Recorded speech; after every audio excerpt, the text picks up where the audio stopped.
लोग समय में चक्कर खाया करते हैं, लेकिन कुछ ऐसे भी होते हैं इतिहास बनाया करते हैं।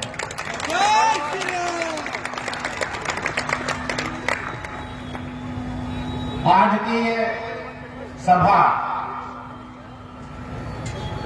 जमशेदपुर को भी एक नया इतिहास देगी। आपके जीवन के अंदर भी एक नए इतिहास का सृजन करेगा। जनसंख्या समाधान फाउंडेशन नाम से काम भी स्पष्ट है, इसलिए पारदर्शिता।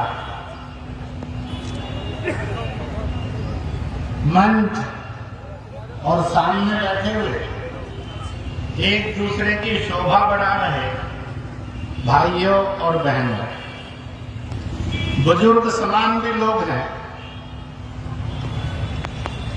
युवाओं, बालक बालिकाएं और बेटे बेटियों के समान भी लोग उपस्थित हैं।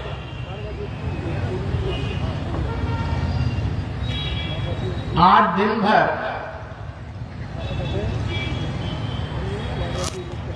वरुण देव ने आपकी परीक्षा ली। आप परीक्षा में पास नहीं हुए बल्कि मेरिट होल्डर हुए, इसलिए आप सबको बहुत बहुत बधाई देते हैं। आपने वरुण देव की परीक्षा को केवल पास नहीं किया है, सेकंड डिवीजन नहीं ली, फर्स्ट डिवीजन नहीं ली, आपने मेरिट ली। इसलिए इंद्रदेव प्रसन्न हुए और हम सब इस सभा के रूप में यहाँ एकत्रित हुए, इसलिए उनका भी आशीर्वाद हम सबको प्राप्त हुआ।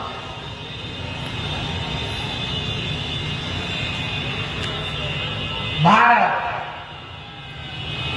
यह दुनिया का प्राचीनतम देश है। इसका नामकरण मनुष्यों ने नहीं किया, इसका नामकरण देवताओं ने किया। भाव यानी जो ज्ञान में है, विज्ञानमयी है, चरित्रमयी है। रथ है जो उसकी सतत साधना करता है।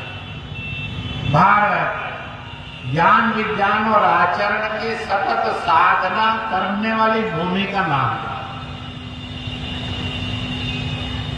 आपको एक आश्चर्य मालूम है, विश्व के अंदर किसी को भी उस ईश्वर को, परमेश्वर को, परमात्मा को, वाहेगुरु को, रब को, अल्लाह, खुदा, गॉड को प्राप्त करना होता है तो वह अमेरिका और इंग्लैंड के, अरब के या तुर्किस्तान के, रूस या चीन के, जर्मनी और जापान के जंगलों में नहीं जाता है, ना ही यहाँ के पर्वतों में जाता है। पूरे विश्व के अंदर लाखों वर्षों से जिसने ईश्वर का साक्षात्कार करना है वो हमेशा भारत के पर्वतों में भी आया, वो हमेशा भारत के वनों में भी आया। क्योंकि विश्व के अंदर किसी और धरती को ईश्वर की प्राप्ति के लिए योग्य माने ही नहीं गया। अभी कोविड-19 आया है। यह it is not virus from nature, by nature, in nature. It is an virus as a bio weapon.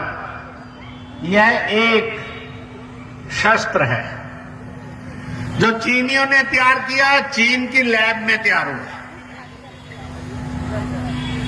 मैंने पिछले 5,000 साल का महाभारत काल के बाद का इतिहास जाना है। एक 5 के लगभग प्रसंग मिलते हैं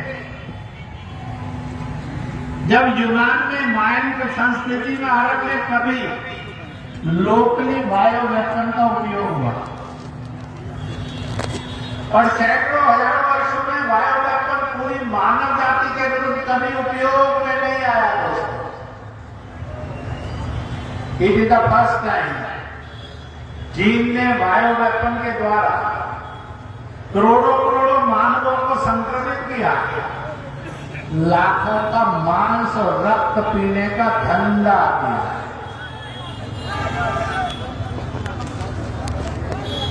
इसलिए पूरे विश्व के 780 करोड़ लोगों ने फैसला करके बता दिया, चीन मानवतावादी नहीं, शैतान का दानवीय देश है। इसलिए चीन एक दानवता का देश है। मेरे और आप में असहाय होकर खड़े देख रहे थे, लोग तड़प रहे हैं और मर रहे हैं, लोग तड़प रहे हैं और मर रहे हैं। चीन ने आज तक दुनिया को सॉरी भी नहीं किया, क्षमा भी नहीं मांगा। इतना निर्लज्ज राक्षसी देश है चीन।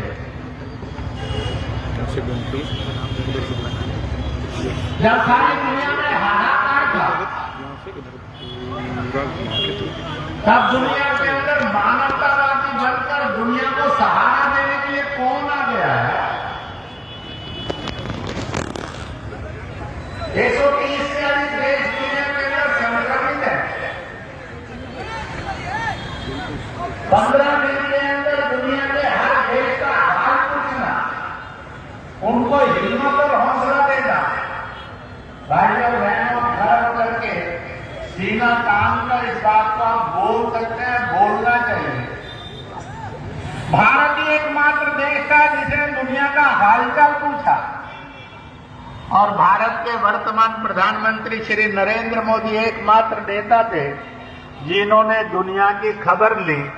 आप ना कोई दूसरा देश कह सकते हैं, ना कोई नेता बता सकते हैं। इस भारत को समझने में भूल नहीं करना। पार्टीबाजी में फंसकर भारत के साथ बेइंसाफी करने वाले बेईमान और गद्दार मत बन जाना। दवाई निकली नहीं। We are the only nation.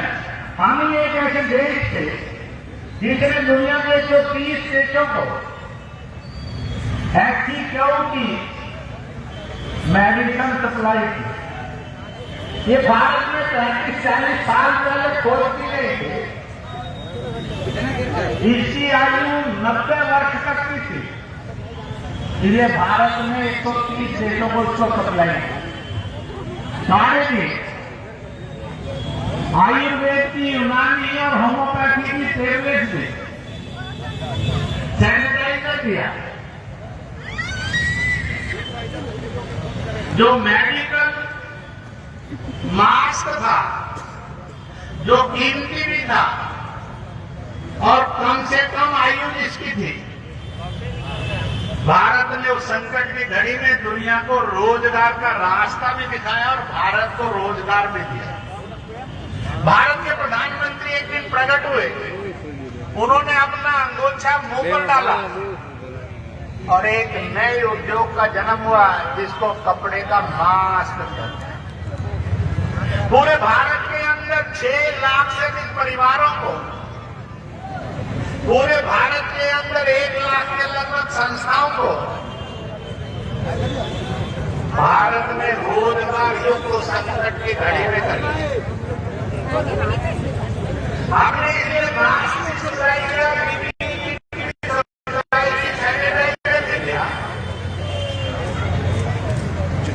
रोग का एक संकट होता और वो बड़ा क्रूर होता है, अमानवीय होता है, हिंसक होता है। आदमी रोग से पलायित होकर फैलने चला जाता है, उदासी में चला जाता है, हिम्मत तोड़ रहा है। इसलिए भारत ने पूरी दुनिया के अंदर काज किया है और इस रोग से लड़ने की क्षमता पैदा हो जाए। इसलिए हमने दुनिया को इस संकट के अंदर भी ताली बजाओ, थाली बजाओ, घंटी बजाओ, दिया जलाओ, ताकि पाकिस्तान नाम के राष्ट्र को अपने आप से फटकार कर निकाल दो। अगर भारत ने ये नहीं किया होता तो आज तक का दुनिया का धीरे धीरे 4 गुना अधिक हो चुका होता। भारत ने दुनिया को जीने का रास्ता बताया संकट के अंदर, कष्ट के अंदर। लोगों को प्राकृतिक चिकित्सा दी, फिर प्रश्न खड़ा हुआ मेडिकल साइंस,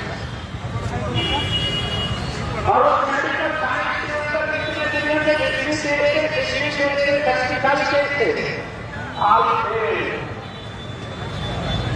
चीन ने वैक्सीन बनाया वो अल्टरनेटिव थी, रूस ने वैक्सीन बनाया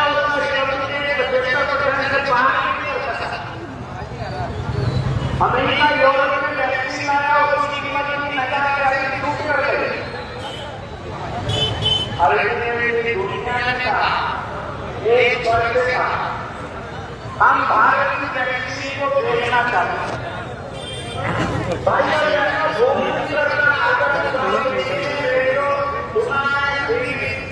पर बैठे तो दुनिया के 73 देशों से अधिक देशों के प्रतिनिधि वैज्ञानिक पूना और हैदराबाद आए।